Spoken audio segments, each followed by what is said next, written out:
Hi, my name is Carole. I'm the registered dietitian here at Carole Lutheran Village. Work over in the healthcare center, and maybe I know some of you.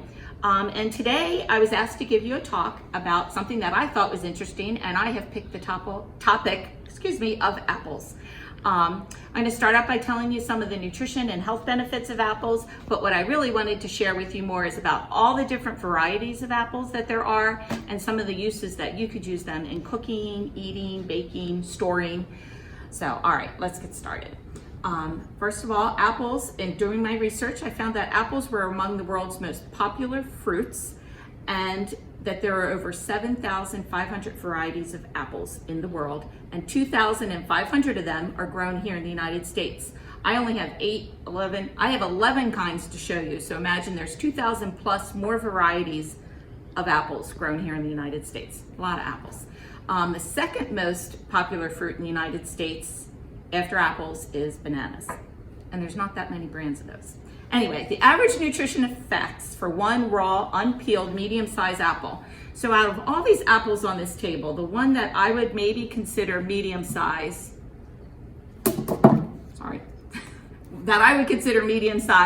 is probably about this size. You can see that a lot of these apples are quite bigger than that. So this is the average nutrition intake for about a medium-sized apple. They're anywhere from 60 to 80 calories, and 86% of an apple is made up of water. So they're a high water fruit. If your doctor's told you to drink more fluids or whatever, you can get more fluids from food. Watermelon's a huge water-containing food, as well as apples. About 4 grams of fiber in every apple, and that's if you eat the skin. If you're one of the people who peels your apple, you're still gonna get fiber from your apple, but not as much as you would if you eat it with the skin.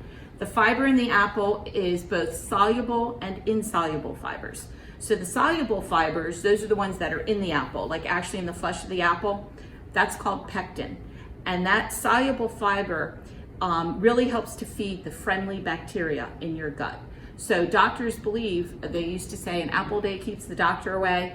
So us nutritionists like to say an apple a day feeds the good bacteria in your gut. So have an apple every day. The insoluble fiber comes from the skin, and that's what helps promote fullness, helps promote bowel regularity, and it often takes your body quite a long time to digest an apple because of this. So you often get that feeling of fullness after you eat an apple, which is why just a lot of people like them. You can eat an apple, it fills you up, and it's also good for you. There's really no fat, no protein in an apple. All the calories from apples come from carbohydrates. So even though they do have a high carbohydrate and therefore a high sugar content, apples themselves do not cause, like for those of you who might be diabetic, cause your blood sugars to rise like some other fruits do.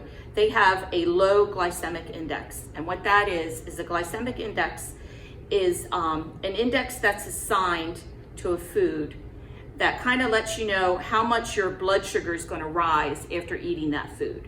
So a food with a low glycemic index means your blood sugar is not going to rise very quickly after eating it. Vice versa, a food with a high glycemic index, your sugar is going to rise quite quickly. So an apple, an average size apple, has about a glycemic index of about 36, where a banana is 51, pineapple's 59, and a boiled potato is about 78. So your blood sugar is going to rise much quickly after eating a potato than it is after eating an apple. All right? Apples do have some vitamins and minerals, but not really a significant amount. It's like a lot of you probably know, you eat a banana a day because you need the potassium. Apples have some vitamin C in them, a little bit of potassium, but the majority of nutrition benefits that you get from apples are the fiber, both the soluble and insoluble fiber, and the fact that they just taste so darn good. All right? So that's the nutrition part. Now we're going to talk about the fun part. So apples originally come from Central Asia, and you probably all know that apples all grow on trees. In America, we have, I have a fact sheet I'm going to give to you later, but most of the apples are grown on dwarf trees, and that's because most apples are still hand-picked, and it's much easier to pick from a dwarf tree than it would be from a towering tree. China leads the world in apple production, and the United States is next. And we have a few states in the United States that almost every state, I think 36 states actually grow apples, but the top ones are in Washington State, New York, Michigan, Pennsylvania, California, that surprised me, and Virginia. If you plant an apple tree, it's going to take about 4 to 5 years before you get your first fruit, and most apples are still picked by hand in the fall. They can be as small as just a little bit bigger than a cherry. I guess you would call that a crab apple, those little tiny ones, and they can also be huge, almost grapefruit size. Apples are primarily consumed, obviously, as a fresh fruit, but they're also processed. You can make juice, obviously, cider, you can dry apples, you can freeze them, you can can them, baby food, apple butter, apple vinegar, apple jelly, lots of uses for apples, but the primary reason is just to consume them. The most popular apple variety in the United States is the Red Delicious. But that is quickly being overtaken by this one, the Gala apple. So I thought I would just give you a little bit of information about, these were just the 9 apples that I was able to just pop into one single grocery store, and I found all 9 of these apples last night. Again, there's over 2,000 of them that are grown in the United States alone. So, but I was able to find 9 in a 10-minute grocery shopping trip last night. I was just going to tell you a little bit about each one. The Red Delicious, that's this little guy. So this apple, this was interesting, I never knew this. This was first grown in Iowa, and it used to be called the Hawkeye, against, I guess, the Iowa Hawkeyes. It's a thick-skinned apple. It's crunchy, and it really isn't very sweet. It's considered mildly sweet. It's red, always red, it's heart-shaped. It's very good to eat or use into a salad. It's not recommended for baking, for sauces, or freezing. It turns brown very, very quickly when you use it. I'm surprised it's actually the #1 apple, because it's not as useful as some of the other ones, but I think it's just what people think of when they think of the apple, this nice bright red apple, and it originated in our state of Iowa. The second one here, this is the Yellow Delicious. All right, that was first grown in West Virginia, and it has a sweeter flavor, and it's a more mellow flavor than this apple. It can range in color from this one, which is kind of a medium yellow. It can be very, very pale yellow, and then it can almost range towards a green color as well. But the Yellow Delicious apple is very popular. The flesh of this stays white after you slice it, a little bit longer than some of the other varieties. And it's an all-purpose apple. It's typically best to eat raw, but it's also good to make applesauce or apple butter with. The next apple, this is called a Gala apple, and this apple originates in New Zealand. It's a very crisp apple. It has a strong smell. I left, if you can leave a Gala apple out on your counter for a day or two, you'll smell it. And while I'm talking about it, apples, the best way to store apples is always in the refrigerator. Keep them cold, okay? The pink and orange stripes kind of differentiate the Gala apple. They have a very thin skin, and my children used to love this one the best. They called it the juicy apple. Mom, I want a juicy apple. So that's a great apple to eat. It's great to eat raw, applesauce, cut it up in a salad. It is okay to use for pies and baking, but it breaks down very quickly. So you're going to kind of get a mushier pie filling in your pie. This next apple is called a Fuji apple. And you can probably guess from the name that it originates in Japan. It's a very sweet apple. It's dense. When you bite into it, it's crisp and dense, and it's very crunchy. It's a cross between a Red Delicious apple and a lesser known apple. I'd never heard of it. It's some type of apple that was grown in Virginia, but it was actually crossed between a Red Delicious and a Virginia apple, but it originated in Japan. It's very good to eat raw as well as to cook with, and it's kind of considered an all-purpose apple. If you don't know what type of apple to use for a recipe, a Fuji apple is always a good one to go to. Most of you will probably know what this one is from its green color, and that is a Granny Smith apple, and that originated in Australia.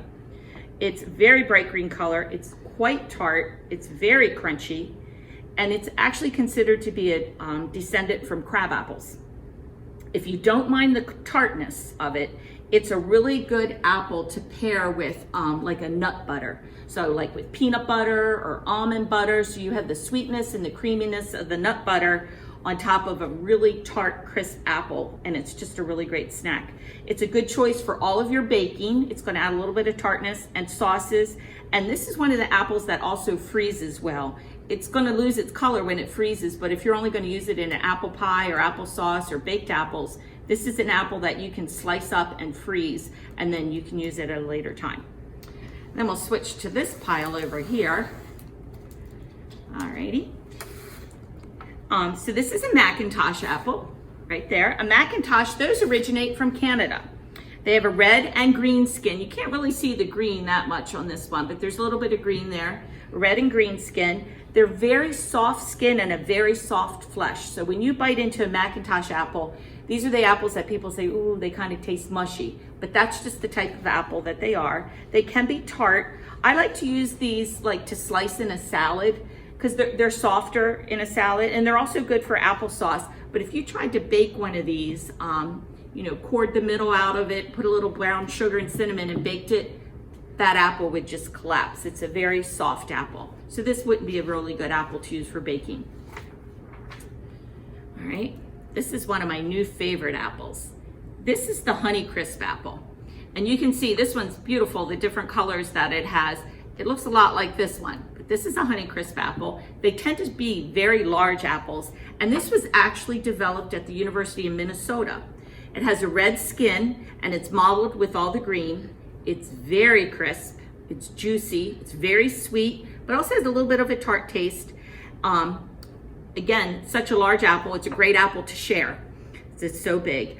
They are good to use in cooking as they do retain that sweet taste when you cook them. And they're also, because their skin is just so pretty, they're very pretty to put into a salad, or sometimes you could just thinly slice the apple and put it on a sandwich, and it adds a little bit of tart sweetness to your sandwich.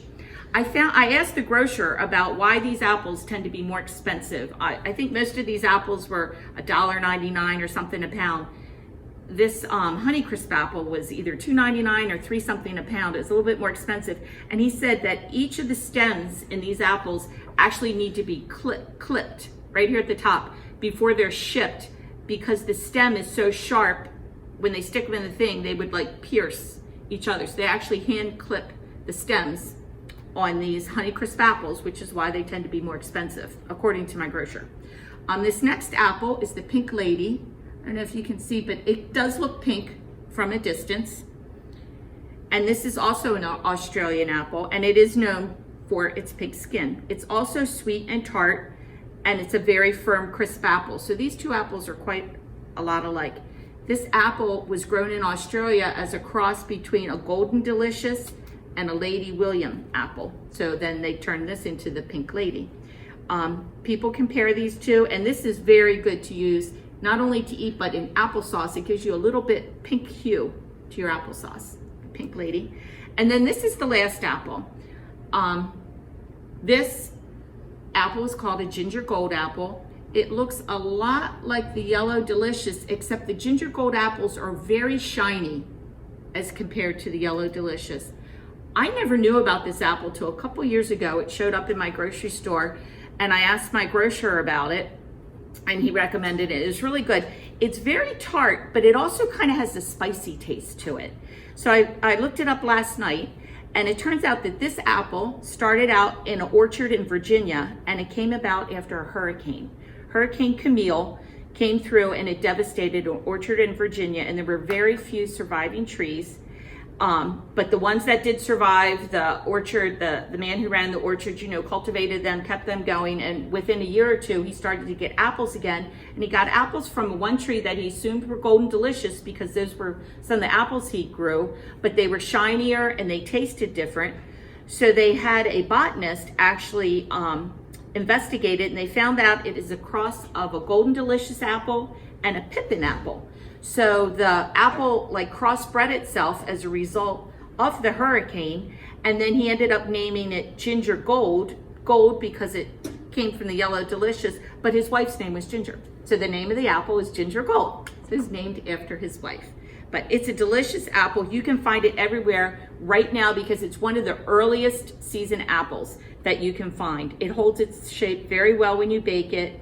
It's great to use in tarts or pies, but I just love to eat it just plain. This is a go-to snack for me with a piece of cheddar cheese. Don't ask me why, but that's what I like to have it with, okay? So to sum it all up, apples are in season right now. As you can see, there's tons of them available. I have printed out some things for you about the different types of apples and their uses, whether they're good for just eating, baking, storing, applesauce, whatever you want, and how long they last.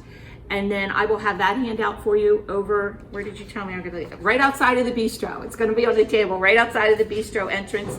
And I also have for you a quick, simple recipe for apple butter, something that you can put into your crock pot. You can smell it all day long. And at the end of the day, you'll have a beautiful serving of apple butter. So that's it. Thank you.